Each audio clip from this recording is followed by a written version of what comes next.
Nabudol na naman tayo sa Shopee. Ikabit na natin yung ating gas tank cover. Ayan.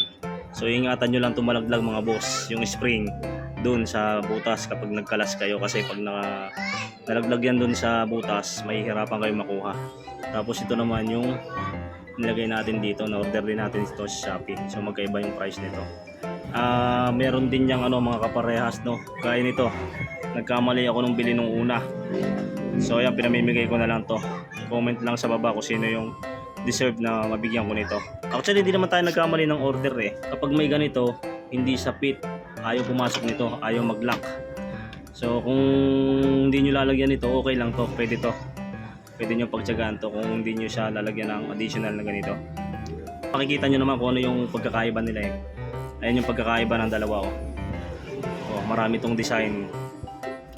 Compare dito na clear lang siya oh. Ayan ang malaki pagkakaiba niya. Comment lang kayo sa mga gusto mag-claim nito. Pamimigay ko na to.